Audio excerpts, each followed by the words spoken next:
Hi there, it's Stacy Martino, founder of loveandpassioncoach.com and creator of the Relationship Transformation System. And what I want to talk to you about today is 50-50 relationships, right? Partnership, teamwork, and 50-50.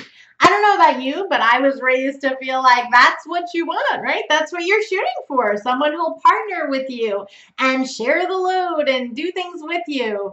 And it sounded like such a great thing. And there are fantastic aspects of it. And it also will bite you in the ass. So that's what I'm here to talk to you about today is the negative ramifications that come from having a 50-50 relationship as your paradigm. One of the things that we teach our students is the damage that's caused by this 50-50 relationship stuff as a result of faulty relationship math. And what is faulty relationship math? Well, let me explain. Let me ask you this question. In fact, you answer this question for yourself. How do you know if you're in a 50-50 relationship? How do you know? Well, the only way that you know if you're in a 50-50 relationship is if you're measuring, right? How do you know you're in a 50-50 relationship? Maybe you're in a 60-40 relationship. Maybe you're in a 70-30 relationship. Hey, you could be in a 90-10 relationship. How would you know? Unless you're measuring what you're getting back in exchange for what you're giving in your relationship. Make sense? Here's the thing. While that makes sense, it ends up leaving you feeling like crap every time. With this faulty relationship math, you can never win. Let me explain. By definition, your partner is a separate human being from you. Yes? Okay, we agree on that so far. And they are never going to think, feel, process, and act exactly the way you do because they're a different person than you. Yes? Okay.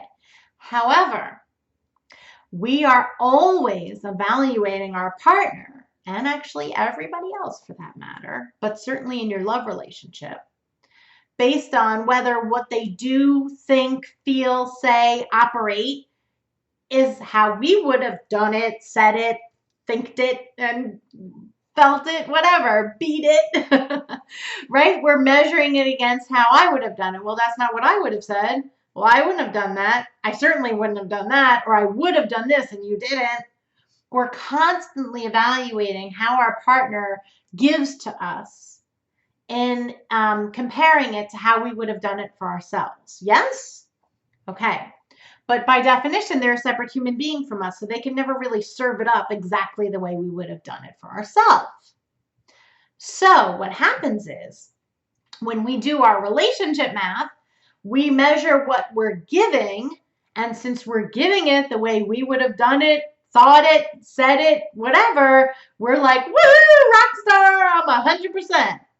And we measure what they do for us against how we would have done it, and it's not quite, right? Anything from that's not quite how I would have done it, that's not quite what I wanted, that's not quite how I would have said it, everything to like, that sucks, you suck.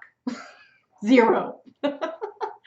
And so regardless of how we do this, whether we have a really great relationship that can always go to the next level or we're in a really tough spot, that relationship math always leaves us coming up short.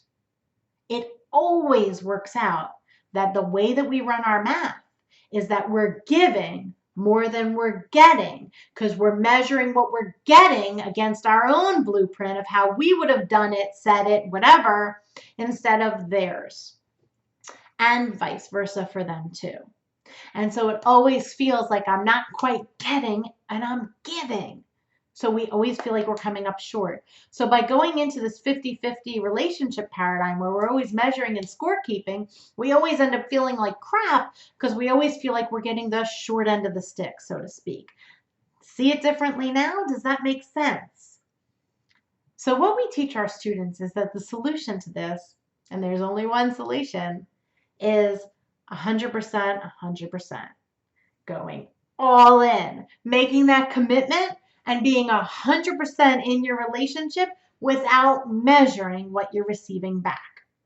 That is the only solution. That's the only option that works if you want to create an unshakable love and an unleashed passion. And while it is simple, it's not always easy. I understand the challenges that come up because I also made this journey from being a massive scorekeeper, right? I was like Olympic gold medal scorekeeper in my relationship to the version of myself that I am today where I am all in. No limits, no measuring, no rules, 100% committed, and it's 100%, 100%. And it's about making that switch. So, what I invite you to do is to go all in, to put down the measuring stick and give up measuring and scorekeeping for at least 90 days. Give yourself 90 days to see the massive transformation that this can create in your relationship as you transform your relationship from where it is now to where you want it to be. So post in the comments below and let me know about your commitment, how you are going to give up the measuring and the scorekeeping, and how maybe this measuring and scorekeeping has been creating a lot of kerfuffle in your relationship that you now see. And if you want to fast track this, if you want to really jumpstart, quick start this process of giving up the measuring, giving up the scorekeeping, and really learn the step-by-step strategies to make the shift and go all in, click on the link on this page and check out our upcoming live event. Paul and I have designed this to strategically empower you to catapult your relationship from where you are now to where you want to be in a very short amount of time, like 3 days short. So if you want to fast track this and catapult your results forward, click on the link, check out the details for our upcoming live event. I hope to see you there. Until I see you again, sending love to you. Bye-bye.